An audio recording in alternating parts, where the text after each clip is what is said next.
Buenos días a todos los asistentes. En nombre de la Facultad de Ciencias Jurídicas y Sociales y del Centro de Estudiantes de la Universidad Austral de Chile, queremos darle la bienvenida a la 8ª versión de las Jornadas Australes de Derecho y Medio Ambiente, este año dedicado al daño ambiental, individuo, sociedad y naturaleza.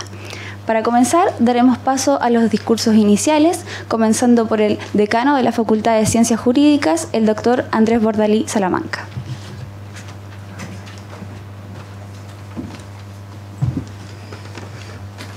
Muy buenos días a todo el público asistente.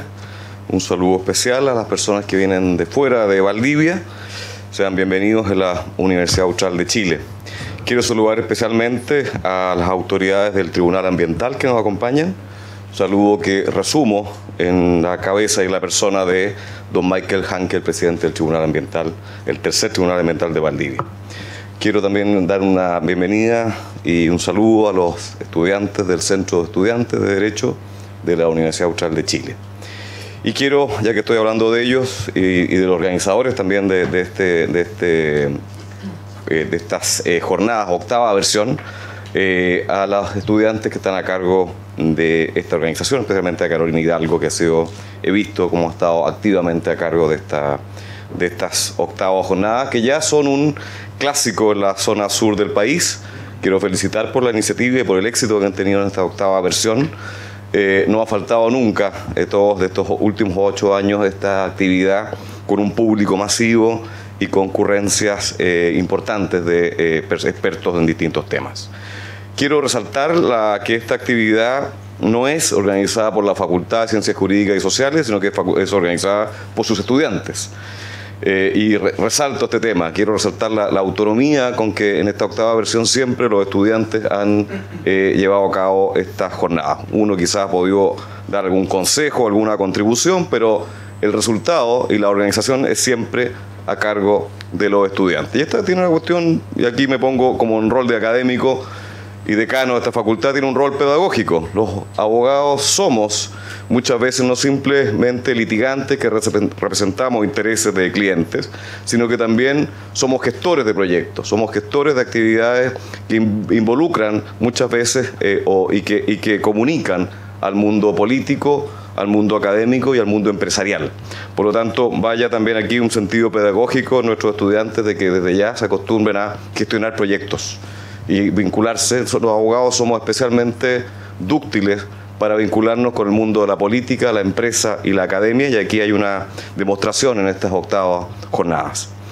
Y quiero felicitar también a los organizadores de estas 8ª jornadas de Medio Ambiente y Derecho por el tema que han elegido. La responsabilidad es un principio rector de todo el derecho, de todo el ordenamiento jurídico en Chile y en todos los países.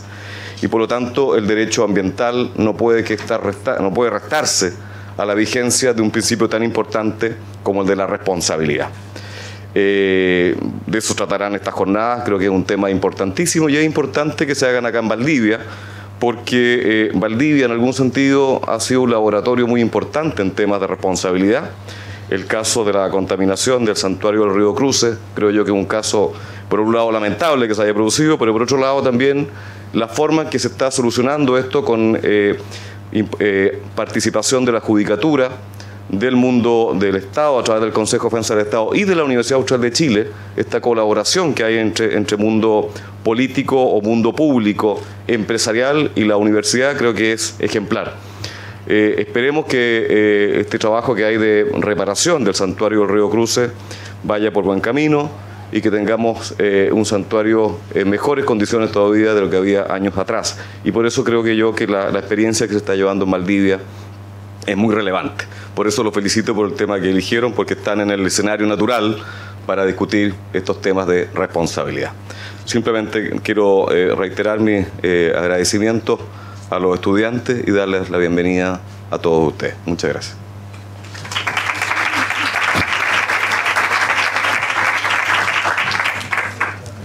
A continuación daremos paso a las palabras de bienvenida del presidente del Tercer Tribunal Ambiental de Chile, don Michael Hanke Thomas.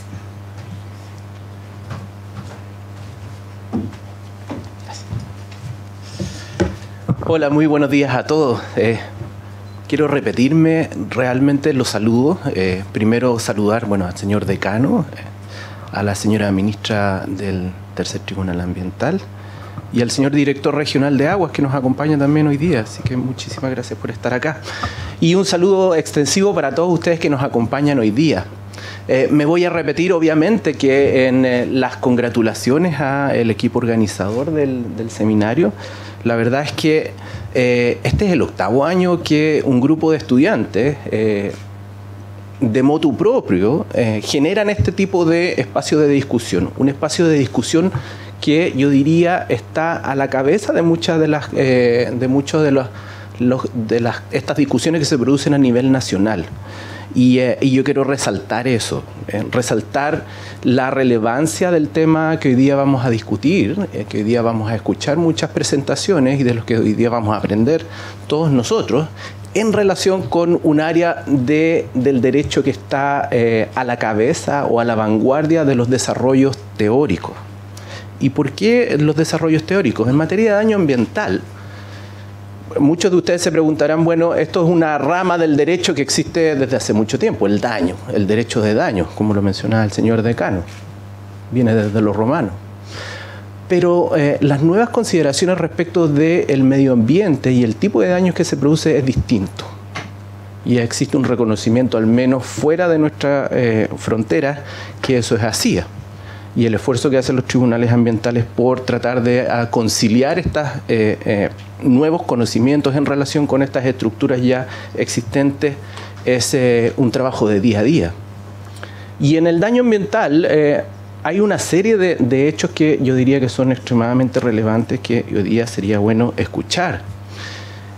Más allá de los avances que ha existido en materia de responsabilidad extracontractual, o sea, me refiero a los que estudiamos con Alessandri y después los que han estudiado con el libro de Barros, cómo ha ido cambiando la conceptualización respecto de, por ejemplo, Barros hoy día dentro de sus 4 pilares de la responsabilidad extracontractual reconoce a la acción o la omisión voluntaria de un individuo, cosa que los que estudiamos con Alessandri, para que vean que soy viejo, no estaba considerado, era parte de la causalidad.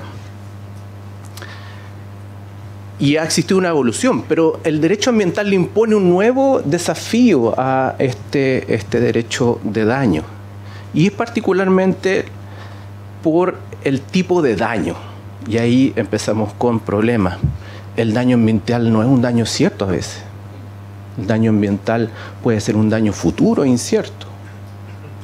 El daño ambiental puede no tener una conexión directa. El daño ambiental a veces no se puede probar de forma lineal.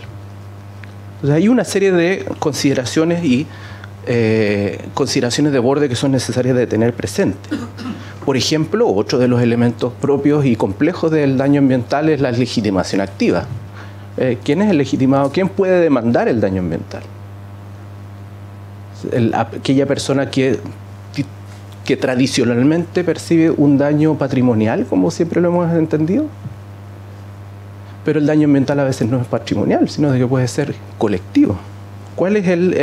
¿Quién es el legitimado activo? Hay una serie de discusiones y si ustedes pueden ver, nosotros también hemos hecho esas discusiones internas en nuestra sentencia. Lo que mencionaba, el concepto de daño. Y el concepto de daño, bueno, ¿qué es lo que es daño ambiental?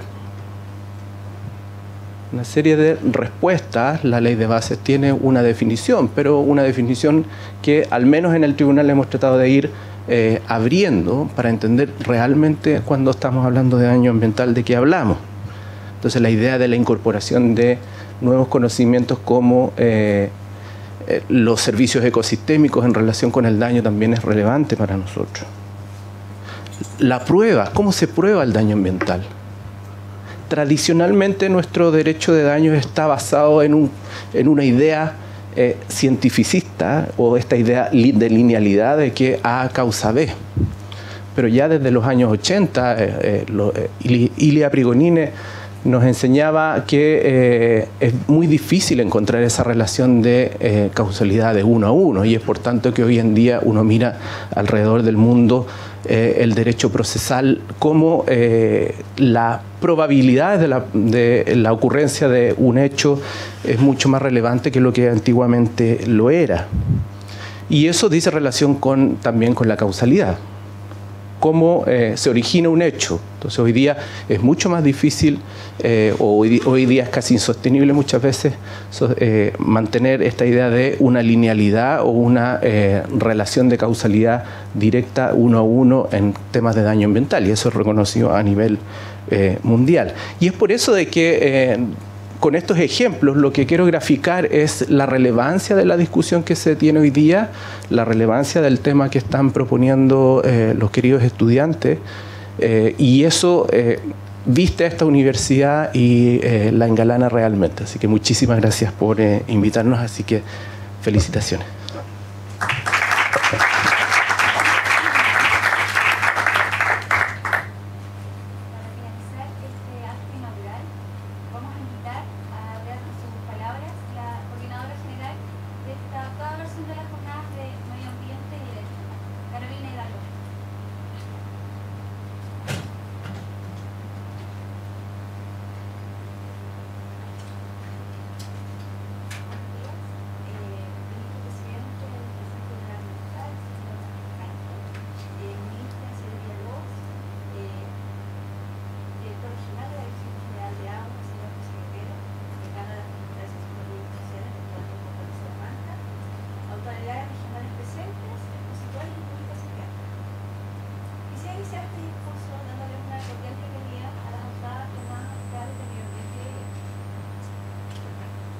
Ahí sí, ya. Quisiera iniciar este discurso dándole una cordial bienvenida a todos los asistentes a las 8ª Jornadas Australes de Medio Ambiente y Derecho. Esta actividad, que se realiza por 8º año consecutivo, se ha consolidado como uno de los eventos de organización de composición estudiantil con mayor continuidad en la historia de la Facultad de Ciencias Jurídicas y Sociales de la Universidad Austral de Chile.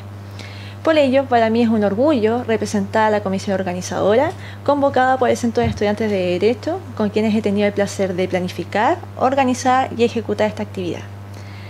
Durante estos 8 años de existencia, las jornadas han tratado temas como constitución y medio ambiente, ciudad y desarrollo, energías renovables, entre otros. Pero este año hemos hecho una reflexión a partir de aquellas versiones, lo que nos ha llevado a la conclusión de que debemos perseguir una mayor transversalidad, puesto que nuestro público año a año se ha ido diversificando. Según lo dicho, este año van a exponer no solo a expertos en ciencias jurídicas, sino también a miembros de organismos estatales, expertos en ciencias naturales y sociales, los cuales nos darán su particular perspectiva en el tema que nos convoca, el daño ambiental y sus consecuencias en el individuo, la sociedad y la naturaleza. ¿Y por qué escogimos esta temática? En primer lugar, porque es un deber para nosotros, perteneciendo a una institución educacional con vocación pública como es la Universidad Austral de Chile, extender los conocimientos de los estudiantes y sus académicos a toda la comunidad en general.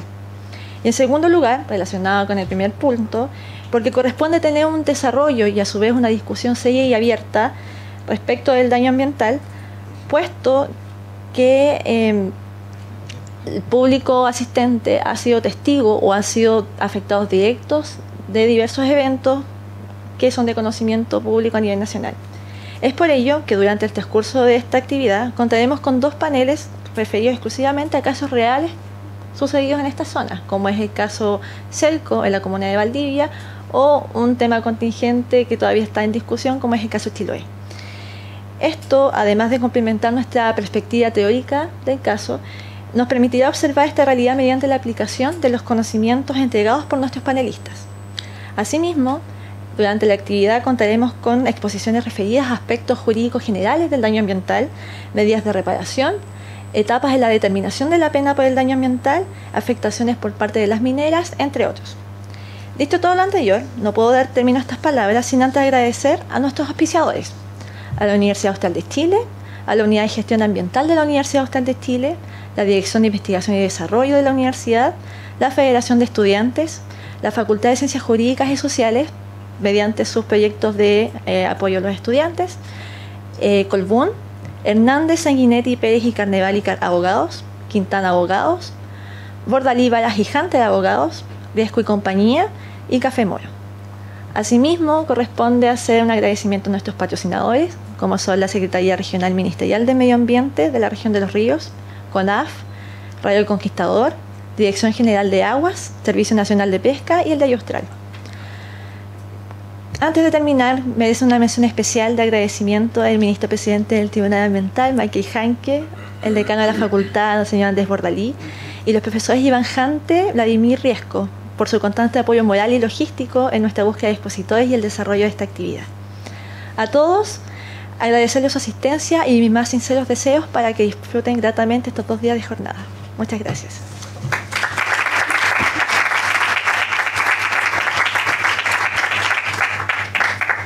Damos inicio entonces a esta 8ª versión de las jornadas de Medio Ambiente y Derecho. Vamos a invitar a la moderadora del primer panel, señorita Francisca Moya.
Bienvenidos al primer panel de estas jornadas australes de Medio Ambiente y Derecho, titulado Aspectos Jurídicos Generales del Daño Ambiental.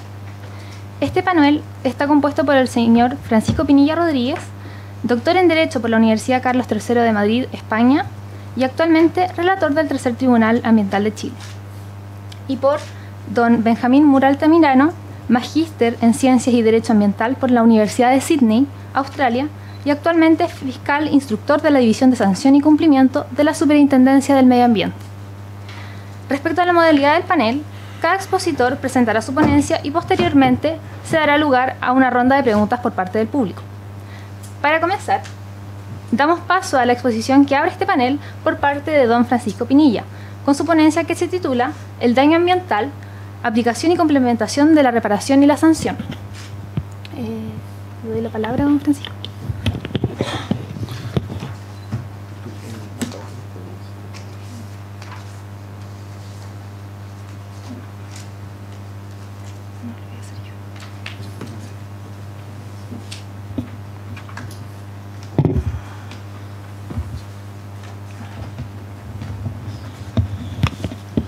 Muy buenos días. Agradecer en primer lugar al grupo de estudiantes que está encargado de organizar esta prestigiosa actividad que año a año la han ido resaltando, y reconocer que por primera vez estoy en esta mesa, en esta actividad, lo cual me llena de orgullo y satisfacción. Y espero decir algunas cosas razonables con respecto al daño ambiental, porque yo creo que hay muchísima literatura, muchísimas sentencias que han dado ciertas luces lo que es la aplicación y la contextualización del daño ambiental desde el punto de vista, evidentemente, de su aplicación. Por lo tanto, yo quisiera contar algunas cosas bastante genéricas, pero también que tienen cierta incidencia específicamente en su aplicación. Como plan de lo que vamos a hablar es principalmente, o en primer lugar,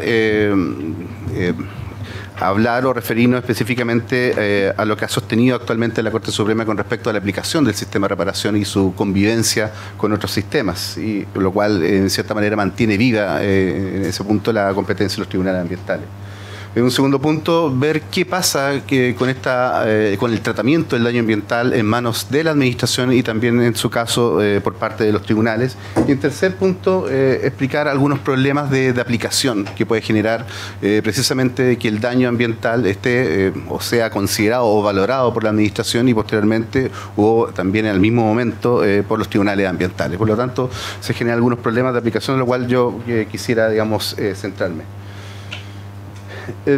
Sobre el sistema de responsabilidad de daño ambiental, nosotros tenemos un régimen que es un régimen bastante genérico y que también ha generado algunos problemas desde el punto de vista de su aplicación, precisamente por los conceptos de estándar o por lo menos de baja densidad normativa, y que evidentemente ha generado alguna consecuencia desde el punto de vista de su discordancia o la falta de asimilación, en definitiva, de lo que es. Pero al día de hoy, al menos lo que ha sido la aplicación de la ley de responsabilidad ambiental por los tribunales ambientales, ya por lo menos ha ido permeando una suerte de idea de la generalidad del régimen de reparación de daños ambientales. Y precisamente la sentencia del 28 de junio de este año por parte de la Corte Suprema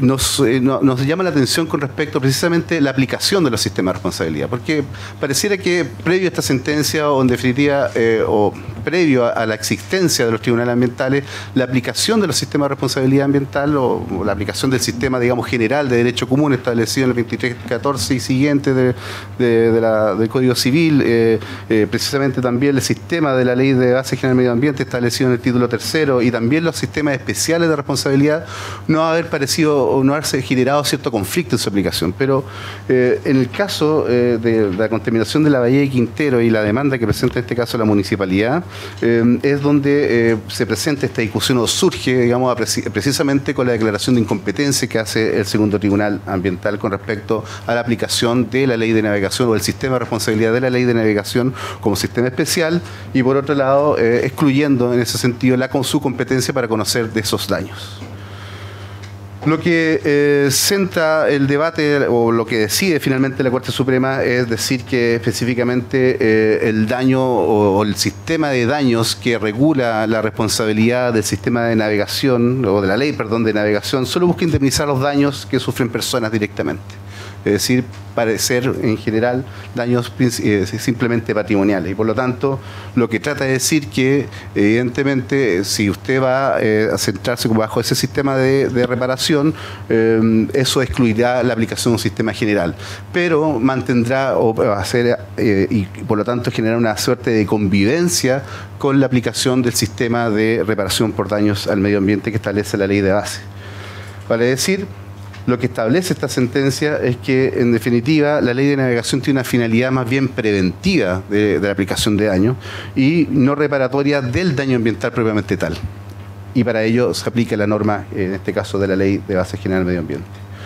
Por lo tanto, permite en este sentido la concurrencia o al mismo tiempo o la convivencia de dos sistemas de reparación, el establecido por el Decreto Ley 2222 de navegación y por otro lado el sistema que establece o le otorga competencias bajo su conocimiento a los tribunales ambientales, permitiendo dos tribunales conociendo un mismo hecho, pero con intereses distintos en cuanto a la causa de pedir o el objeto de reparación. Por otro lado, el ministro de Corte de Apelaciones competente donde haya ocurrido el daño, y por otro lado el tribunal ambiental competente donde el daño se haya originado o haya producido sus efectos. Pero por otro lado hay una cosa bastante relevante y que también nos vamos a centrar a lo largo de esta presentación, que es precisamente las medidas administrativas de prevención que toman órganos, en este caso órganos de la administración, en este caso la Directemar, en el contexto de la reparación de daños. Y específicamente la ley de navegación menciona las medidas de contención y de reparación de los daños ambientales, por lo tanto pareciera haber una alta cuota, digamos, de intervención administrativa, ya sea en la recolección de pruebas o de los hechos y también precisamente de acciones concretas que obviamente posteriormente realizadas estas acciones concretas es lo que hará la administración en ese caso, es pasar la factura, digamos en este caso, al generador del daño. Otro caso de interpretación que podría dar lugar también a interpretación, aparte de lo que ya ha señalado la Corte Suprema con respecto a la aplicación del sistema de responsabilidades, es lo que establece o lo que se establece a propósito de lo que regula, en este caso, la Ley de Responsabilidad Extendida del Productor, una ley reciente de junio también de este año, y que lo que establece es precisamente es trasladar o crear una responsabilidad objetiva para el civilmente responsable de los manejos de los residuos peligrosos. Este precepto del artículo 43 plantea una clásica división entre sanciones administrativas y, por otro lado, las sanciones civiles, pero no estableciendo una clara diferenciación de qué son específicamente sanciones civiles. Por lo tanto, surgirá la idea de nos vamos a centrar solamente en daño generado a las personas, específicamente por la cual y en la cual se introducirá esta regla de objetividad, o extender también que el concepto de civilmente responsable puede servir como un criterio de imputación o, en este caso, de objetivización del sistema de responsabilidad ambiental. Es una duda que yo creo que sería bastante razonable, digamos, que los tribunales en su momento lo planteen o lo solucionen. Pero por otro lado, ya entrando a la segunda idea, nos encontramos con un sistema, por lo menos lo que el contexto de los daños ambientales ha sido conocido por la legislación reciente, lo ha trasladado al conocimiento del conocimiento de la administración y por otra parte de los tribunales de justicia. O sea, manteniendo por un lado el sistema de reparación y tradicional ya en nuestra ley de base general del medio ambiente, y a través de la ley en este caso la ley de la LOSMA, de la Superintendencia del Medio Ambiente, introducido una valoración de daño.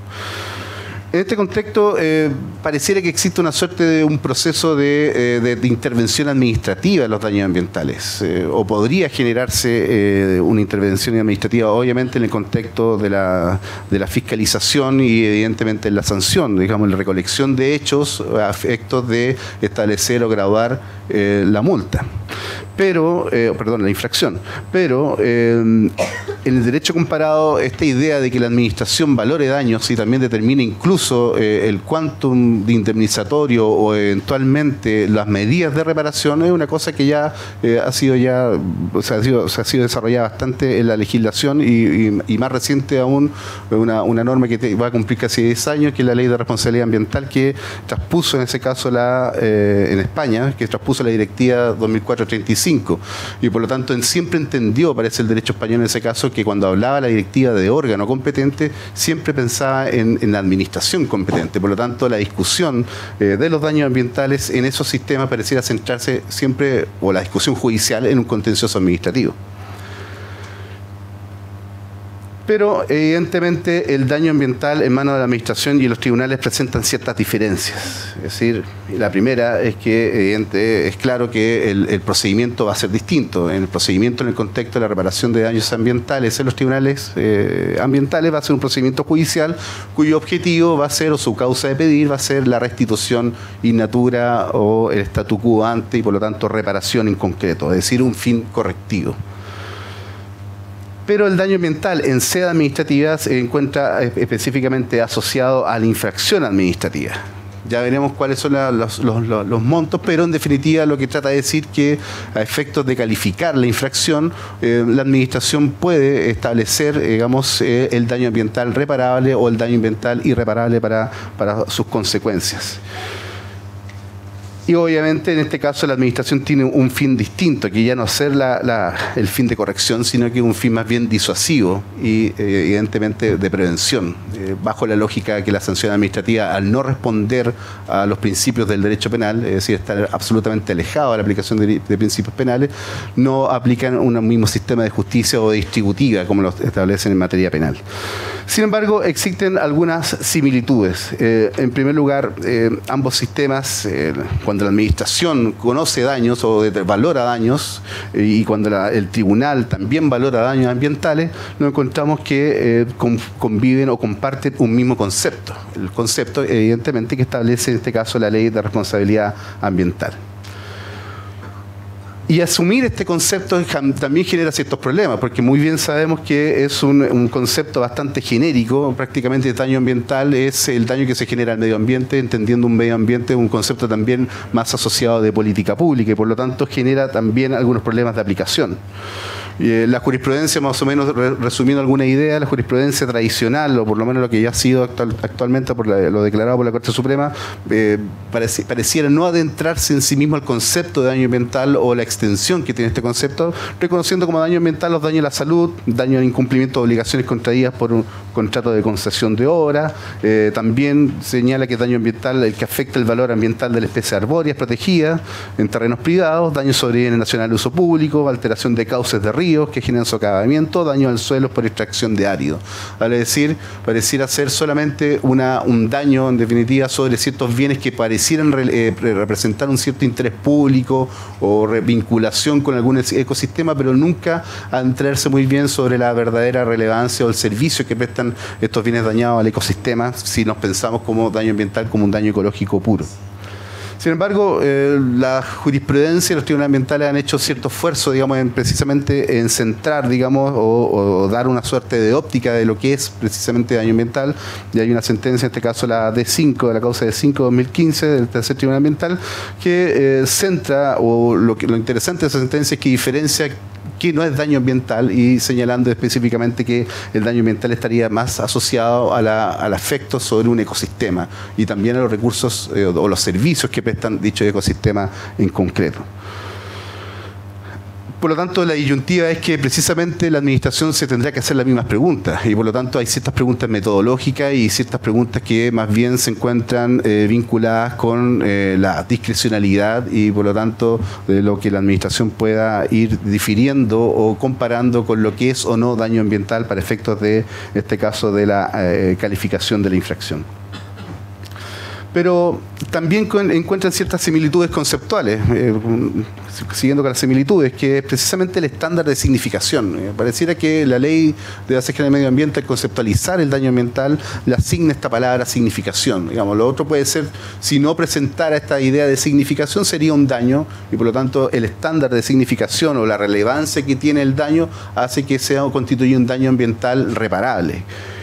Y en este sentido, la Corte Suprema ha dado ciertos indicios o ciertas ideas o ciertos criterios que nos ayudan a identificar cuándo nos encontramos frente a un daño ambiental significativo, es decir, en función del valor y identidad de los recursos afectados y el efecto que él mismo ha producido en el ecosistema. También hay un criterio de certidumbre preventiva, es decir, que la Corte Suprema llega a determinar que existe un daño ambiental sin prejuicio que se manifieste, pero es posible determinar que va a generar un efecto más gravoso que el que actualmente se está remediando.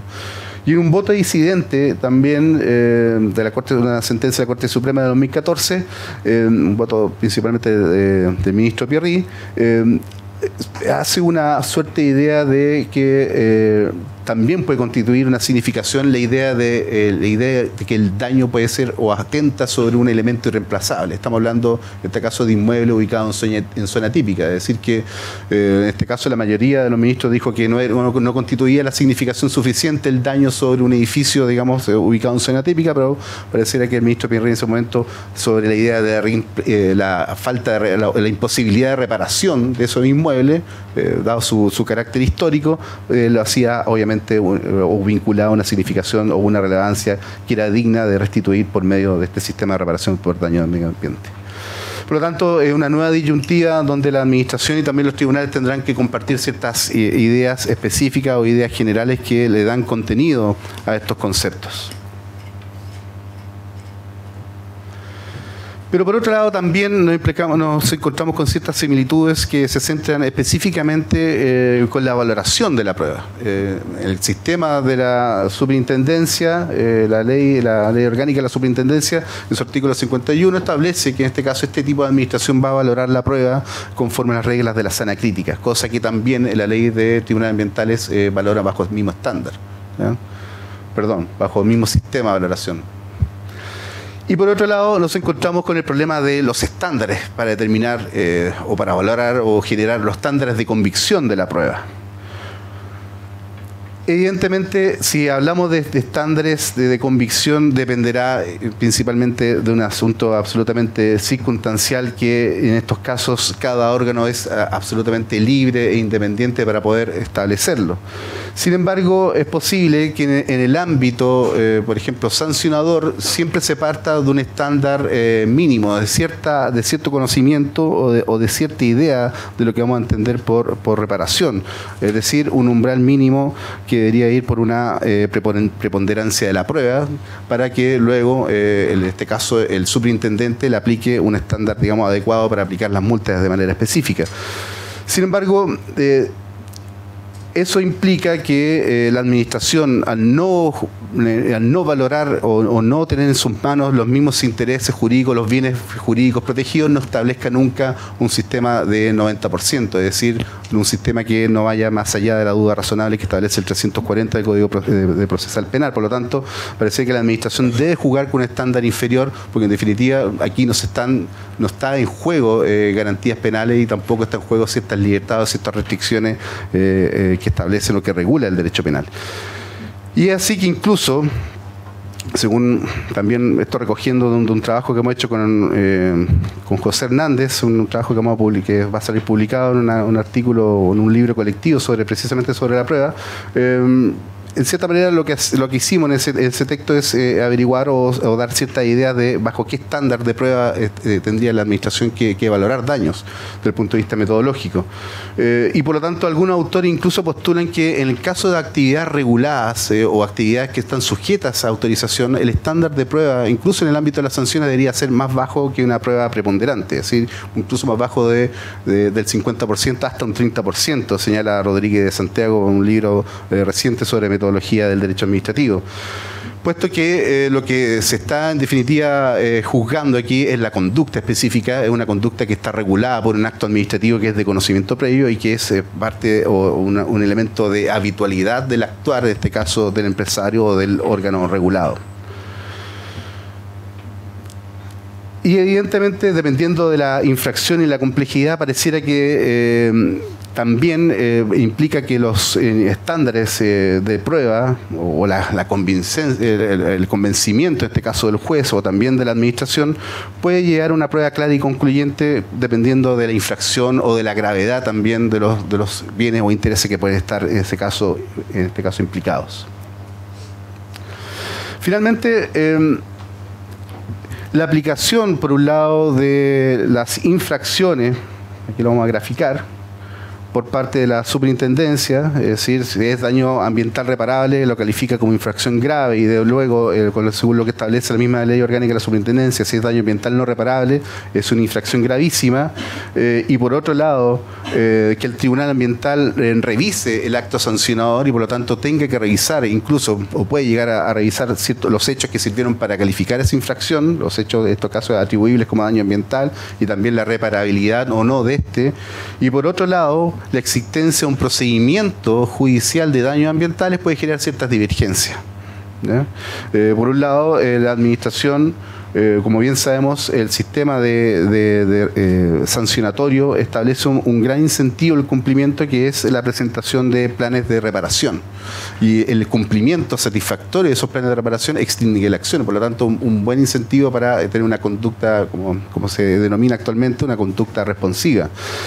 Sin embargo, el problema es qué pasa con esos daños que no fueron reconocidos en los planes en los casos de reparación. Pareciera haber, por lo tanto, una posibilidad de incertidumbre de daño y abrir la posibilidad que se puedan demandar esos daños ambientales que supuestamente no quedaron fuera del reconocimiento de los planes de reparación.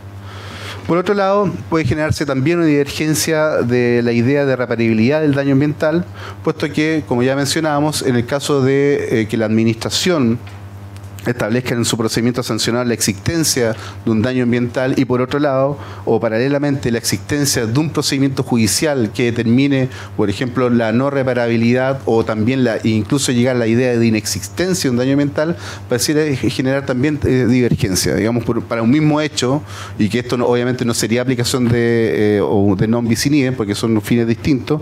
Para un mismo hecho puede la administración dar la idea o llegar a la convicción de daño ambiental reparable, por ejemplo, y para otro hecho, para el mismo hecho, perdón, los tribunales podrían plantear la idea de no existencia o no significación del daño. Por lo tanto, eso genera cierta divergencia. La idea entonces es que debe existir una suerte de preponderancia de la calificación administrativa en sede judicial, es decir, que en este caso evitar que en sede judicial se generen ciertas contradicciones, es decir, evitar que una sentencia que al que conozca, al revisar sanción administrativa, llegue a la convicción de que nunca hubo daño ambiental, y la sentencia de un mismo tribunal al revisar casos de daños ambientales llega a la convicción de que existe daño ambiental. Por lo tanto, podría generarse una suerte de, o la regla o el criterio para evitar esa suerte de contradicción sería que la administración, los tribunales valoren la misma prueba que valoró la administración. Es decir, por lo menos llegar a una misma, o por lo menos tener un mismo elemento probatorio para poder llegar a convicciones similares. Podría generarse, aunque sabemos muy bien la independencia que tienen estos dos órganos para valorar o para juzgar. Sin embargo, la amplitud de la prueba o de otros medios de pruebas que se pueden generar en los juicios de reparación por daño ambiental podría mantener esta idea, y por lo tanto podríamos estar siempre en manos de cierta incertidumbre que evidentemente los tribunales ambientales podrían ir definiendo o perfilando. Por lo tanto, lo que he querido decir en definitiva es que sin perjuicio de la existencia de un sistema de reparación general que asume en este caso la sentencia reciente de la Corte Suprema, un sistema de reparación amplio de daños ambientales, también genera ciertas divergencias, ciertas diferencias cuando el daño ambiental lo determina o lo valora la administración en el contexto de su discrecionalidad administrativa, y luego la divergencia que se genera con el control jurisdiccional de ese acto sancionador, y al alero de ello o paralelamente a ello la divergencia que se puede generar con los daños ambientales que juzga en este caso en los tribunales ambientales. Muchas gracias.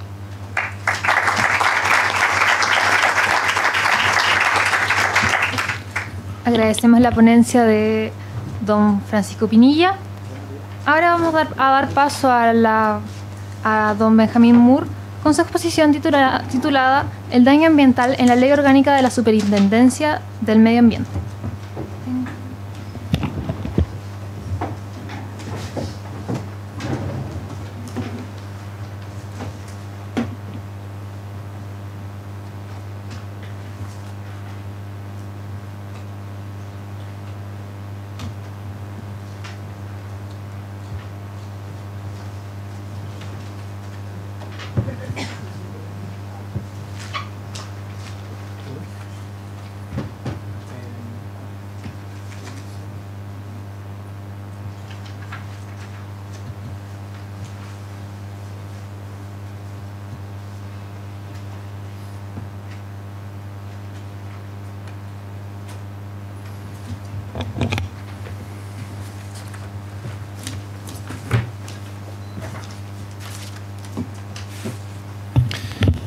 Bueno, también comenzar por agradecer la invitación que se realizó a la superintendencia en este caso. Yo vengo un poco en representación de la superintendencia. Yo soy fiscal instructor de la Superintendencia de Medio Ambiente en Santiago. En términos generales, los fiscales instructores son los que llevan el procedimiento administrativo, ya sea desde la denuncia o desde el informe de fiscalización que llega por el área de fiscalización. Yo trabajo hasta la tramitación de la formulación de cargo, de la prueba en el procedimiento sancionatorio y terminando con la propuesta de dictamen al superintendente de Medio Ambiente, que finalmente es el que resuelve la sanción. Yo soy parte de la división de sanción y cumplimiento, que es una de las dos principales divisiones de la superintendencia, que es la que lleva procedimiento administrativo, que está principalmente conformada por abogados y algunos técnicos que asisten a los abogados, porque es un tema más jurídico.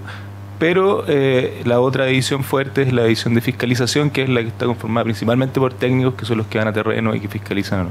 La división de fiscalización es la que da los insumos a la división donde yo trabajo, digamos. Mi ponencia va a ser principalmente va a ser bien general en el sentido de dónde están en la ley orgánica de la Superintendencia de Medio Ambiente aquellos espacios en los cuales el daño ambiental o la configuración de una hipótesis de daño ambiental es especialmente relevante, y por lo tanto, cuál es el rol que tiene la superintendencia en la determinación de ese daño ambiental en sede administrativa. Y me voy a referir a los principales casos que hasta ahora han sido resueltos, en los cuales se ha determinado una hipótesis de daño ambiental. La mayoría de ellos están ya confirmados o han sido resueltos por el Tribunal Ambiental, ya sea porque no fueron reclamados o porque fueron reclamados y fueron confirmados. Y algunos se encuentran todavía en sede de reclamación, así que todavía pueden, pero han sido casos que han sido resueltos por la superintendencia, por lo tanto vale la pena revisarlo un poco. Voy a partir bien general e ir después a temas un poquito más específicos. Si uno va a las funciones de la Superintendencia de Medio Ambiente, ya que están en el artículo 3, uno en términos generales podría dividirlas en tres. Una que es la principal, digamos, que es la de fiscalización de aquellos instrumentos que la ley le otorga a la superintendencia que tienen la tarea de fiscalizar, ya sea resolución de calificación ambiental, planes de descontaminación, normas de emisión. Después una función de sanción eventual en el caso en que se configuren incumplimientos por la actividad de fiscalización. Eso incluye también, por ejemplo, tramitar otras vías alternativas como programas de cumplimiento, principalmente programas de cumplimiento. Una función cautelar, la letra T le entrega a la superintendencia facultades, incluso en hipótesis en las cuales no hay una infracción propiamente tal, de solicitar medidas urgentes y transitorias cuando hay un daño ambiental o un riesgo de daño ambiental que se pueda configurar. Y finalmente un conjunto de otras funciones y atribuciones que podrían reunirse como en concepto de gestión, asistencia ambiental, porque tienen que ver con asistir a las personas que están sometidas a la legislación ambiental, asistir al Ministerio de Medio Ambiente, solicitar la caducidad de resolución de calificación ambiental, etc. En términos de daño ambiental, cada uuna de estos grupos de funciones y atribuciones tiene a su vez se vincula con la idea de daño ambiental de distinta manera. En el caso de la fiscalización y la sanción, principalmente por el tema de los efectos. No es tanto la infracción misma la que pueda constituir daño ambiental o que esté tipificada como daño ambiental, sino que cierto grupo de infracciones sobre la cual la superintendencia tiene competencia y por lo tanto que deben ser fiscalizadas, pueden tener como resultado y como efecto una situación de daño ambiental, y eso incide en la determinación de la sanción, del tipo de sanción y eventualmente el monto. En la función cautelar es un presupuesto del poder adoptar estas medidas el que existe una situación de riesgo o de daño ambiental. Y finalmente la función de gestión o asistencia, existe la superintendencia tiene la administración de planes de reparación eventualmente que se puedan presentar después de la sanción, y uno la podría colocar en una función que no es propiamente sancionatoria porque viene después de la imposición de sanción. Entonces vamos a partir por revisar la principal incidencia que tiene que ver con la función de fiscalización y sanción. La fiscalización que la superintendencia realiza o los instrumentos que la superintendencia fiscaliza están en el artículo 3 principalmente, puede estar en otras legislaciones también, pero principalmente en el artículo 3, y ahí está todo el catálogo de normativa ambiental que la superintendencia fiscaliza. Todo eso tiene un correlativo a su vez en el catálogo de infracciones que la superintendencia tiene bajo su competencia. Entonces, una infracción tipificada es el incumplimiento de una resolución de calificación ambiental, la elusión del sistema de evaluación de impacto ambiental, incumplimiento de planes de prevención o descontaminación ambiental, etc.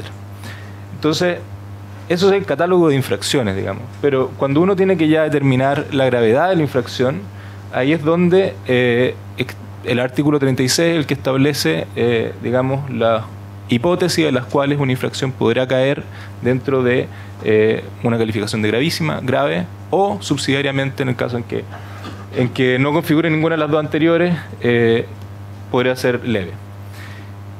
Y acá es donde la hipótesis de daño ambiental resulta especialmente relevante, porque en la letra A del artículo 36.1 establece que cuando se configura una hipótesis, efecto, daño ambiental irreparable, entonces se tratará de una infracción gravísima. En la letra A del artículo 26.2 dice que en el caso en que ese daño ambiental sea reparable, entonces la calificación es grave. Y por lo tanto, si es que no se configura daño ambiental, entonces estamos en la hipótesis leve. Esto naturalmente tiene incidencia para efectos de la fiscalización, porque la fiscalización no solamente es constatar los efectos, o sea, el incumplimiento eventualmente de la infracción, sino al mismo tiempo el incumplimiento de, o sea, los efectos de esa infracción. Por lo tanto, viendo lo anterior, lo que nosotros tenemos son dos umbrales que la superintendencia tiene que determinar en todos los procedimientos sancionatorios o en aquellos en los cuales existen consecuencias ambientales que no son, por ejemplo, incumplimiento de infracciones meramente formales, es determinar si es que se pasa ese umbral de daño ambiental primero y después si es que se pasa ese segundo umbral de que si ese daño ambiental es reparable o irreparable. Las consecuencias prácticas, digamos, de esa determinación de pasar un umbral o pasar el otro umbral son bastante grandes porque tienen incidencia directa en el monto de la multa o en el tipo de multa. Si la infracción es leve, no existe la infracción, o sea, la posibilidad de sancionar con clausura o revocación de la RCA. Si es que es grave o gravísima, sí. Y la multa, en el caso de que sea un daño ambiental irreparable, o sea, que sea gravísima, puede llegar hasta las 10.000 unidades tributarias anuales. Por lo tanto, acá hay un trabajo de la superintendencia muy grande en el poder determinar, el poder avanzar en la determinación de estos dos umbrales que por supuesto la LOSMA no los define de manera clara, no los establece, sino que simplemente te dice en caso de daño ambiental irreparable usted puede poner una infracción gravísima. La institución ambiental de nosotros es bastante joven, entonces también los casos en los cuales se ha ido avanzando en esta determinación han sido pocos y se ha ido avanzando de a poco en contribuir en criterios a medida de que estos casos han ido saliendo. Entonces voy a hacer una pequeña descripción de algunos de los casos de los cuales estos dos umbrales han sido analizados, digamos.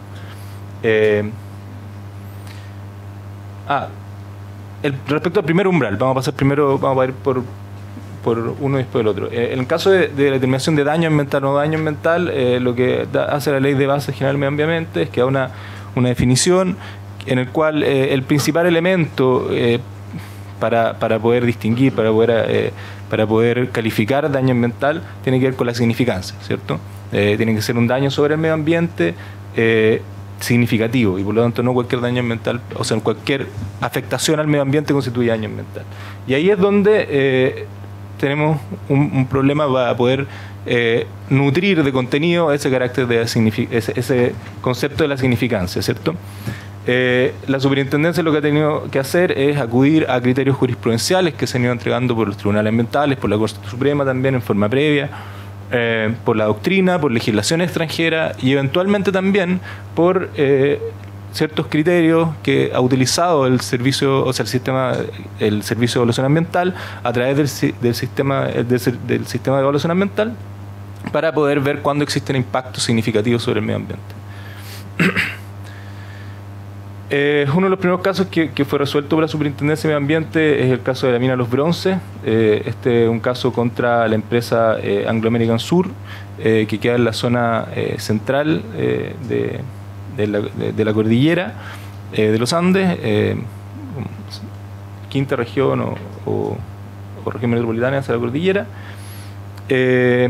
Y básicamente se trata de un caso en el cual existía un botadero estéril, el cual se constató en una fiscalización que estaba teniendo drenaje ácido y eso estaba generando un impacto en una vega que estaba a los pies de este botadero estéril. Entonces ahí se resume un poco la constatación. Se observa una vegetación nacional hídrica, ejemplares de Patosia clandestina, que es la especie, muertas y sulfatadas por estos drenajes ácidos.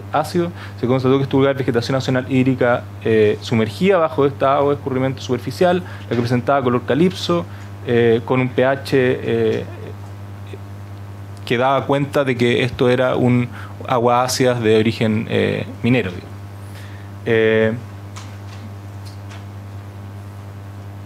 es lo que pasó acá? Una de las cosas que, de hecho, si uno lee esa descripción es que no se pudo constatar en el momento de la fiscalización la dimensión total del humedal o de la vega que estaba siendo afectada, y al momento de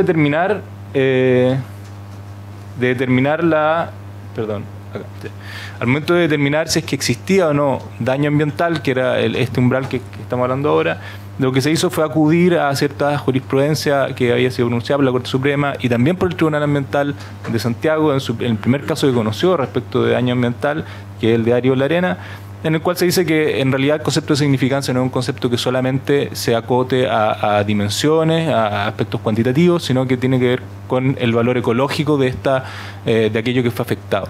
Y por lo tanto, un criterio que también pueden ser cuantitativos, se nombra Entonces, esto dio pie para que se pudiera fundamentar cuál era el real valor ecológico de esta vega, que si bien no se tenía una determinación precisa de sus dimensiones, sí se sabía que la vegetación que tenía, se trata de humedales baltondinos que son muy escasos en esta zona, que tienen un equilibrio ecológico muy precario, que sustentan fauna local, etcétera. Entonces se hace todo un desarrollo en este dictamen para poder fundamentar que en realidad, pese a las dimensiones de la vega, sí se trataba de una vega que tenía un alto valor ecológico y por lo tanto que se trataba de una hipótesis de daño ambiental.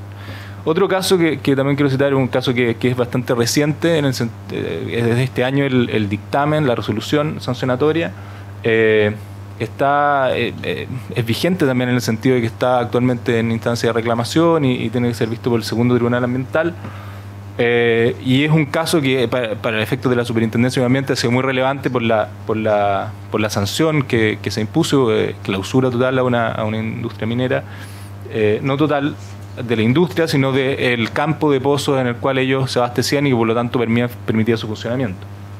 El caso concreto, en términos generales, es una industria, o sea, una minera de oro que extrae mineral en un sector de la cordillera del norte, de Atacama, hacia la cordillera, y en un sector que es un sitio que es parque nacional. En realidad el parque nacional, creo que tengo acá, claro. Este es el mapa general del área, de la imagen satelital. Esto que está indicado acá es Parque Nacional, se llama la Laguna Santa Rosa, junto con la Laguna del Negro Francisco. Lo que está entre medio, entre ambas lagunas, es un corredor biológico que ya el año 96 fue incorporado dentro del listado de sitios sitios Ramsar, o sea, protegidos por la Comisión Ramsar, junto con las lagunas que estaban señaladas antes. Entonces, todo esto es parte de un sitio Ramsar de humedales con importancia internacional. Dentro de esta área, que es una área muy árida, existe vegetación azonal, o sea, vegetación que es muy especial en el área, que no es común, que son humedales, que son los que se ven en esta otra imagen, que es Pantanillo, Valle Ancho y Barros Negros, en este corredor biológico. El corredor biológico no forma parte del Parque Nacional. Ahora, este sector que está acá, Pantanillo, esto es de sur a norte y de aguas arriba hacia aguas abajo. En el sector de aguas arriba del humedal Pantanillo existe un campo de pozos de extracción de agua de esta minera. Este humedal que está acá es un humedal que se pudo constatar durante el procedimiento sancionatorio, que tuvo un proceso de secación muy acelerado justo después del inicio de las actividades de esta empresa, el año 1994-95. 94 es cuando empezaron a extraer agua, 95 es cuando empiezan a extraer de manera más fuerte, y este humedal tiene una desecación muy acelerada desde el año 95 al año 2000. Esto fue fruto de un procedimiento sancionatorio seguido por la Comisión de Evaluación, que determinó que las medidas asociadas a este humedal, que estaban reconocidas en la resolución de calificación ambiental del proyecto, no fueron cumplidas de manera oportuna. Y por lo tanto, sancionó a la empresa por no implementarlas de manera oportuna. De hecho, fueron implementadas el año 2010. Cuando la empresa tenía conocimiento, según ese procedimiento, desde el año 2008. Ahora, el procedimiento sancionatorio seguido por la Superintendencia de Medio Ambiente se refiere a el humedal que está acá, Valle Ancho, que es el humedal que sigue aguas abajo, que se pudo constatar en la instancia de fiscalización que se estaba desecando en el sector sur principalmente, es decir, desde el sector más alto del humedal hacia abajo. Por lo tanto, frente a la desecación de Pantanillo, el humedal que estaba desecándose a continuación era el humedal Valle Ancho, y esto era un impacto que no está evaluado ambientalmente y por lo tanto que la empresa, según se determinó, todo esto yo lo que estoy diciendo es parte de la resolución sancionatoria, digamos, entonces no estoy diciendo nada que no esté publicado y que esté, lo que se determinó fue que esta desecación se produjo, o sea, es un impacto ambiental no previsto del proyecto y que la empresa no adoptó medidas que por resolución de calificación ambiental tenía que adoptar frente a este tipo de impacto ambiental no previsto. Eso en términos generales, en este caso por supuesto es un caso muy grande, digamos, que requirió muchos informes técnicos de parte de la empresa, de parte de la propia administración, de parte de la Dirección General de Aguas, que tuvo un papel muy importante en la determinación de la relación de causalidad entre esta extracción de agua y el efecto del humedal agua abajo. Aquí está un resumen un poco de este humedal valle ancho, lo que se ve naranjo del sector seco, lo que se ve más negro del sector que está todavía activo del humedal, y lo que se ve en zona amarilla es lo que CONAF determinó que está semiseco. Estas son las dos digamos, realidades del humedal, un sector que está activo aún y un sector que ya está desecado. No sé cuánto me queda, 5 minutos. Ya, voy a tratar de... Esto, yo no quiero entrar a valorar el tema de prueba de este procedimiento sancionatorio, pero solamente como mostrar estos gráficos que tienen que ver con un análisis que hizo la Superintendencia de Medio Ambiente de imágenes satelitales y que ven la actividad vegetacional de este humedal y que dan cuenta que la actividad vegetacional del humedal Pantanillo, que no fue parte del sancionatorio, pero que se tomó como referencia, comenzó un proceso de decaimiento fuertemente en el año 95, y los humedales de control que se fueron propuestos por la propia empresa en el año 2012 muestran una tendencia muy hacia el alza de la actividad vegetacional de estos humedales. Si uno analiza el humedal valle ancho, sucede exactamente lo mismo. Es en el año 95 donde se produce un pic como de baja referencial respecto de los humedales de control. Y especialmente tiene una aceleración en esa desecación en el año 2000. Ahora, desde el punto de vista, lo que quería tratar es que en este caso fue muy relevante también la determinación de una hipótesis de daño ambiental, para lo cual se utilizaron también ciertos criterios que han sido adelantados, que han sido desarrollados en instancias internacionales, y también criterios propios del sistema de evaluación de impacto ambiental respecto de los impactos significativos sobre el medio ambiente. Entonces, se ocuparon estos criterios que tienen que ver con en la directiva del Parlamento Europeo, propone que se tiene que observar el estado de conservación de estas áreas, las prestaciones ofrecidas, servicio ecosistémico, capacidad de regeneración natural sin contribución del ser humano, y que deben determinarse todos estos datos mediante aspectos que sean mesurables, como el número de individuos, densidad. Todos estos criterios en el fondo fueron tomados como referencia y fueron analizados para el caso concreto, junto con aquellos criterios que también son utilizados por el sistema de evaluación de impacto ambiental para determinar impacto ambiental. Entonces, se hizo ese análisis utilizando estos criterios y se determinó que aquellos impactos que se habían generado en el humedal valle ancho, por las naturalezas del humedal, por el carácter único de este tipo de medio ambiente, por las especies que habitan en estos espacios, donde habían especies con un grado de conservación de especies vulnerables, habían flamenco, habían vicuña, habían especies vegetales que también tenían grado de conservación. Entonces, todo eso permitió acreditar que existía una hipótesis de daño ambiental. Yo creo que por un tema de tiempo no voy a entrar a analizar otros casos en los cuales también se ha podido determinar daño ambiental por la superintendencia, pero que en los cuales también se ha acudido a estos criterios que ha entregado tanto la jurisprudencia como la legislación extranjera, como también en el contexto el procedimiento sancionatorio no puede replicar un procedimiento de evaluación. Son procedimientos que tienen fines distintos, que tienen regulaciones distintas, y por lo tanto no se puede en instancia de procedimiento sancionatorio tratar de emular una evaluación ambiental. Pero sí se pueden ocupar ciertos criterios o ciertas directrices que se utilizan en instancia de evaluación para efectos de ponderar el daño. Otra cosa que voy a pasar rápido tiene que ver con los criterios de reparabilidad, que es el segundo umbral que nosotros tenemos que determinar, y donde también en los casos que se ha resuelto la superintendencia se han dado ciertas líneas, ciertas luces.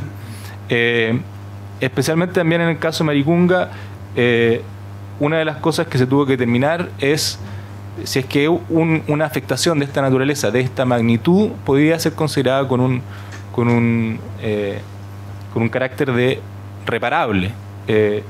Y para eso, uno de los trabajos que se hizo fue, en el fondo, el justificar de que para efectos de la determinación de la reparación o de la irreparabilidad, no solamente incide en términos la relevancia, o sea, la posibilidad fáctica de esta reparación, que esa posibilidad fáctica va a estar determinada principalmente por el tipo de medio ambiente afectado, ¿ya? Y segundo, por el tipo de daño ambiental. Si es un medio ambiente especialmente delicado, especialmente poco resiliente, y si es un daño ambiental muy masivo, entonces va a ser distinto que ciertas hipótesis en que el medio ambiente es un medio ambiente que tiene mucha más capacidad de resiliencia o que un daño ambiental menos grave.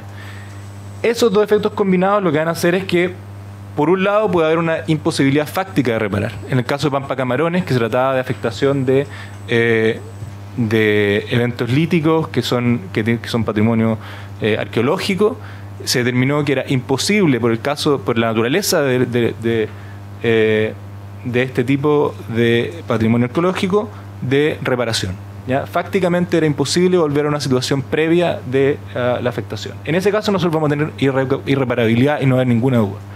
Ahora, si es que es fácticamente reparable, ¿ya? Y fácticamente reparable, porque si uno va al libro de Ecología de la Restauración, fácticamente reparable es muy amplio, digamos. O sea, la ecología de la restauración lo que buscan es determinar cómo reparar medio ambiente. No es la pregunta esencial, no es qué medio ambiente no es reparable, sino es cómo reparar. Entonces, cuando fácticamente es reparable y que uno puede imaginarse que existe una posibilidad de reparación, uno tiene que pensar también cuál sería ese plan de reparación hipotético, ¿ya? Y ese plan de reparación va a estar determinado principalmente por 4 factores: por el tiempo que va a requerir ese plan de reparación, por la inversión que se va a tener que invertir y por las probabilidades de éxito, ¿ya? Ahora, dependiendo de esos 4 factores, puede darse que ese plan de reparación exija tiempos que no son de escala humana, ¿ya? Y ese es un concepto normativo, digamos, no es que uno ponga número, pero que están fuera de la escala humana. O sea, en el caso de un humedal altondino se demoran en crearse 2000 años.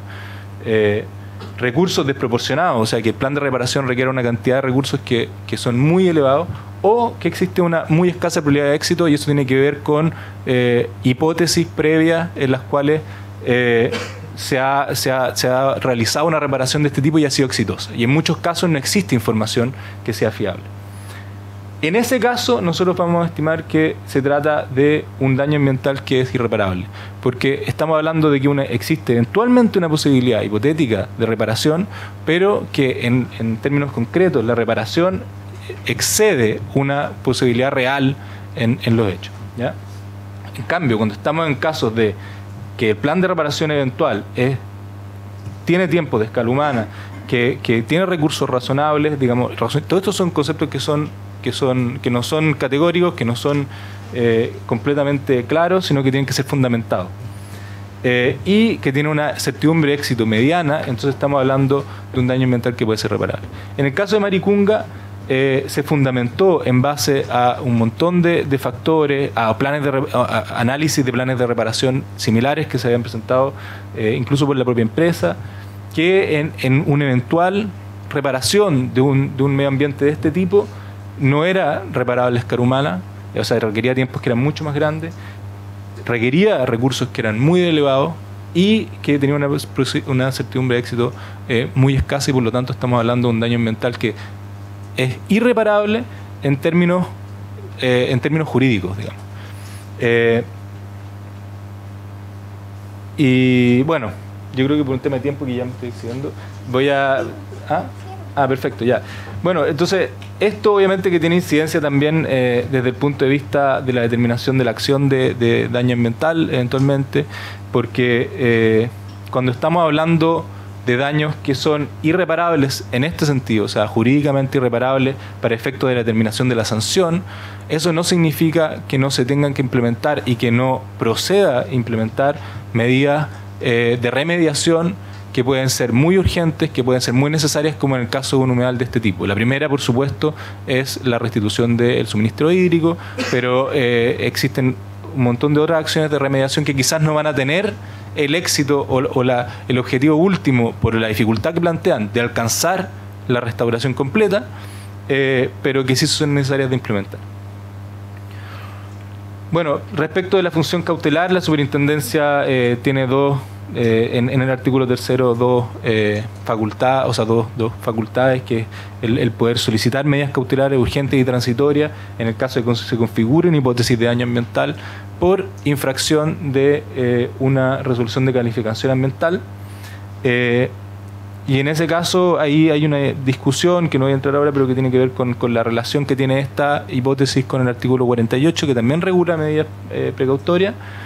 Y en la letra H, que es una facultad que se escapa un poco del ámbito sancionatorio, porque incluso en hipótesis de las cuales no es necesaria la constatación de la infracción, sino que basta con que se constate un impacto ambiental no previsto, un efecto ambiental no previsto en la evaluación, la superintendencia puede también solicitar medidas si es que se está dando una hipótesis de daño inminente y grave para el medio ambiente. Y finalmente, en temas de planes de reparación, ya introduje un poco y no voy a ahondar más, pero hay algunos temas que sí podrían ser relevantes. En ninguno de los casos que la superintendencia ha llevado se ha presentado planes de reparación. Eventualmente, en el que más se podría haber presentado el caso de la mina Los Bronces, porque ellos no reclamaron, pero no hay un plan de reparación ahí. Entonces ahí uno se puede preguntar qué tan fuertes son los incentivos para la presentación de planes de reparación y si es que son o no lo suficientemente eficaces. Y así que eso, principalmente. Muchas gracias.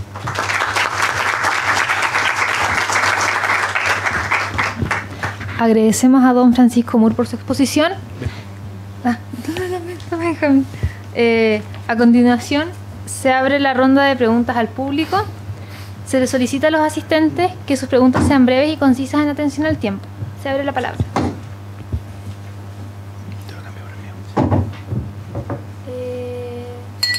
Al centro. Muy buenos días. ¿Se escucha? Sí. Sí. Bueno, yo tengo una pregunta, en realidad dos preguntas que las voy a contextualizar previamente, ¿ya?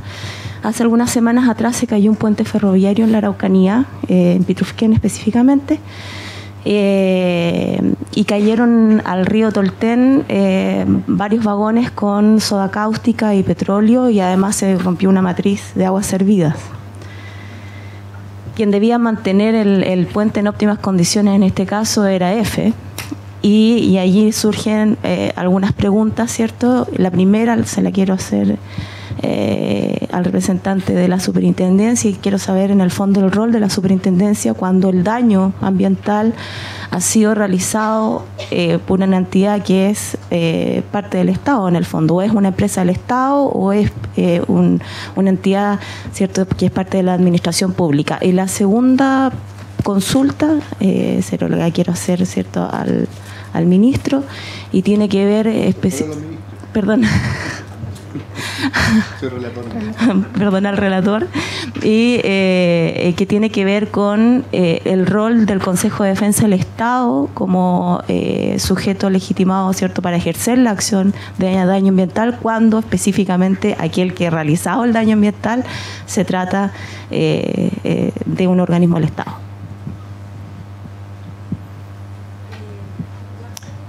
Ya. Bueno, respecto de la fiscalización a empresas del Estado, en particular a EFE o a otra empresa del Estado, en general las empresas del Estado tienen que someterse de igual modo que una empresa privada al sistema de evaluación de impacto ambiental, y por lo tanto las competencias que la superintendencia tiene respecto de, por ejemplo, resoluciones de calificación ambiental o hipótesis de elusión, son las mismas que tiene con una empresa privada. Y en ese sentido hay varios sancionatorios que se han dirigido contra empresas públicas, contra EFE. De hecho hay uno que está actualmente tramitándose por elusión, por la construcción del tramo Rancagua Express. Entonces, en realidad, sin ir al caso concreto respecto de ese vertimiento, porque no conozco los datos, pero sí la superintendencia, en el caso en que existe normativa ambiental que regula un proyecto de esa naturaleza y que existan denuncias, que exista fiscalización, sí tiene competencias para poder fiscalizar una empresa del Estado que esté sometida a esa norma. Gracias por su pregunta. Bastante compleja, porque lo que dice más o menos la literatura, Jorge Bermúdez, señala que cuando comparte la misma persona jurídica, pareciera que el Estado no se puede demandar a sí mismo, ¿no? Esa es la primera premisa, ¿no? Y en el caso si lo trasladamos al caso que usted preguntó de la empresa Ferrocarril del Estado, esa no comparte la misma figura jurídica, entendiendo que las empresas del Estado tienen una persona jurídica distinta y por lo tanto, en ese sentido entiendo yo que el Consejo de Defensa del Estado podría exigir una reparación a un órgano o una entidad pública, ¿ya? Porque al final va a responder con el patrimonio de la empresa, un patrimonio separado, ¿ya? Entonces la mayor complejidad se ve cuando ciertos servicios públicos, pero que no tengan persona jurídica. Me parecería como extraño pensar un servicio público que no tenga persona jurídica y que ejerza ciertas funciones, digamos, que pueden generar daños concretos, ya que los daños materiales. Otra cosa que es esos servicios públicos que no tengan persona jurídica pueden generar daños a partir de su propio acto administrativo, ¿ya? Por lo tanto, en ese caso volvemos a la misma pregunta. El Consejo de Defensa del Estado va a ser más que nada el defensor, en este caso, los intereses del fisco. Eso. No, ¿más preguntas? Aquí al lado derecho, por favor. Ahí va el micrófono.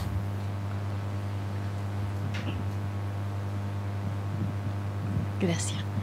Bueno, hola, buenos días. Yo tengo dos preguntas igual en realidad. Una es para Benjamín y el otra es para Francisco. Benjamín, tú al inicio de tu presentación mencionaste que una de las atribuciones de la Superintendencia de Medio Ambiente era una atribución cautelar y mencionaste que esta se podía hacer efectiva en el caso de un riesgo. ¿Qué tratamiento le dan ustedes al riesgo como tal, entendiendo que aún no se ha producido el daño? ¿Eso está asociado al riesgo para la salud, impacto significativo del 11A? ¿O está asociado a un impacto ambiental no previsto, que fue un poco lo que mencionaste al final? Sí, no, la hipótesis de riesgo, en realidad, la superintendencia, dependiendo del caso, puede ser riesgo para la salud, o sea, ahí se utiliza el concepto de daño ambiental en sentido amplio, que puede ser riesgo para la salud o riesgo para el medio ambiente, digamos, y requiere, dependiendo del caso, porque hay hipótesis distintas que pueden darse casos de contaminación de agua, pueden darse casos de riesgo. Nosotros hemos configurado hipótesis de riesgo, por ejemplo, por ruido. Depende en muchos casos, por ejemplo, el caso de contaminación de aguas por factores de exposición, se realiza un trabajo que es como científico, dependiendo de si aquella superación de norma, generalmente debido a superación de norma, puede constituir un riesgo relevante, dependiendo si es que, por ejemplo, hay personas que habitan en el sector o si no habitan en el sector. También en muchos casos se da por que uno tiene, por ejemplo, en casos de ruido, que hay superación de norma, que uno tiene antecedentes de que la norma se está superando y lo que también tiene como antecedente es que aquel factor que está generando superación de norma va a continuar en el futuro. Entonces, si bien en casos de ruido, por ejemplo, el daño ya se generó, el riesgo está asociado a la continuidad de aquello que está generando el foco de daño, ¿no? O de afectación a la salud. Entonces, en casos como el autódromo de Coegua, que ha sido clausurado en algunas oportunidades, es porque había una superación constante de ruido que generaba un riesgo a la salud a los vecinos y no había medidas asociadas que estaban exigidas en la resolución de calificación ambiental, no estaban cumplidas y no estaban implementadas. Entonces, el riesgo está asociado a la posibilidad de que se continúe. ¿Alguna otra pregunta? Yo tengo otra pregunta para Francisco. En realidad quería asociarla con un poco la presentación de Benjamín, donde ¿qué pasa cuando la Superintendencia de Medio Ambiente califica alguna acción que generó daño como un daño irreparable? ¿Cuál sería entonces la función del tribunal en este caso, en una posible demanda o algún reclamo por daño ambiental, si la superintendencia ya lo calificó como irreparable y en el fondo se entiende que el objetivo del tribunal en este caso es decretar si se concreta o no se concreta el daño o cuáles son las vías para reparar ese daño? Es una de las divergencias que yo mencioné, que hacía la coexistencia, por un lado, de la valoración administrativa de los daños y efectos de la calificación de la infracción, daño ambiental reparable o daño ambiental irreparable, que en este caso constituye una potestad exclusiva de la administración en el contexto de las sanciones. Y por lo tanto, en principio pareciera no tener los mismos objetivos, las mismas finalidades o la misma matriz o la misma naturaleza de que los daños o la reparación, por ejemplo, que fijan los tribunales, que por regla general esa cosa pedida debería venir entregada o satisfecha en primer lugar por las partes, ese rayado de cancha, y por lo tanto siempre, por lo menos la experiencia siempre muestra que las partes, digamos, no manejan quizás criterios técnicos, pero sí ciertos objetivos de reparación. Pero eso por una cosa. Pero por otro lado, tenemos que entender que esta calificación de reparación, de daño ambiental reparable y irreparable, es en el contexto de sanción, y por lo tanto lo que puede pasar es que el tribunal conozca de esa sanción a efectos de un reclamo de ilegalidad. Es decir, cuando precisamente la empresa, por ejemplo, diga, ¿sabe qué? No era un daño irreparable, sino que un daño reparable de acuerdo a las técnicas disponibles, ¿ya? Yo no le creo lo que me señala el órgano administrativo, sino que hay una experiencia, que sé yo, en Alemania, que establece que con un equipo Siemens tanto esto se puede reparar, y por lo tanto es un daño irreparable, y prácticamente yo tengo los recursos económicos para hacerlo. Por lo tanto, va a ser una discusión de fondo que el tribunal lo va a conocer en sede de contencioso administrativo. Y por otro lado, se presenta la posibilidad de que el Tribunal Ambiental tenga también sobre el mismo hecho la competencia para conocer de la demanda por daño ambiental a través de un procedimiento de reparación, y eso ese es el problema, digamos, si la calificación administrativa del daño ambiental, para efecto de su reparación, y ya como ya sabemos, para efecto de la gradualidad, en este caso de la infracción, se va a comunicar esa misma decisión al tribunal cuando conozca por daño, porque en definitiva el daño conoce por hechos, o sea, el tribunal conoce por los hechos y el hecho que tienen que probar las partes en juicio. Y puede ser que una de las partes, digamos, que la superintendencia fija que hay daño ambiental, y evidentemente la parte afectada va a traer o va a tratar de integrar esa misma prueba. Esto es una idea presumible, esto se haciendo un disclaimer, una posibilidad hipotética. Acompáñeme la misma prueba presentada por la cual la administración tuvo por calificado el daño ambiental. Eso es una posibilidad. Pero el problema se presenta precisamente cuando en el mismo juicio, como no se está controlando un acto administrativo, sino que se está controlando hechos, en definitiva, o calificando hechos, dándole una calificación jurídica por parte del tribunal, puesto que la sanción ya existe, una calificación jurídica que ha hecho la administración. En definitiva, el problema surge que la misma ley de Tribunal Ambiental establece otros medios de prueba que se pueden o se puede dar a esta etapa de prueba, pruebas periciales, se pueden presentar testigos, cosa que si bien en el procedimiento sancionador también se pueden generar esas instancias, pero en el procedimiento del reclamo del acto administrativo sancionador está absolutamente restringido la prueba, es decir, no se acoge testigo, y tampoco hay la posibilidad en este caso de la confesión, y por lo tanto hay ciertos medios de prueba que están absolutamente restringidos.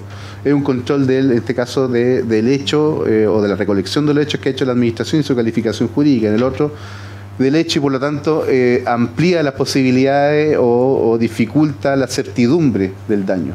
Por lo tanto, el tribunal podría llegar a la conjetura o a la decisión final de decir que, ¿sabe qué? Para mí esa significación que le atribuyó la administración con base a lo que establece la Directiva 2004-35, para mí eso no aplica, porque yo voy a aplicar derecho chileno, por ejemplo. Podría llegar a esa convicción y decir, así que yo me tengo que, por una regla de legalidad también del derecho, tengo que basarme sobre el derecho chileno, no el extranjero, por ejemplo. Y por lo tanto, se van a generar esas divergencias. Es posible, ojalá que no, pero es parte de la realidad, y que es parte de la independencia también de los órganos jurisdiccionales, y precisamente que ocupan un rol distinto, evidentemente, de lo que hace la administración. Incluso uno de los principales, digamos, ejes que a veces motiva el control de la discrecionalidad es precisamente la diferencia que tienen los jueces con respecto a los actos administrativos, y ciertas cuotas o núcleos de discrecionalidad que están entregadas técnicamente y constitucionalmente a la administración, donde los tribunales, evidentemente, por un fin institucional tampoco pueden ingresar.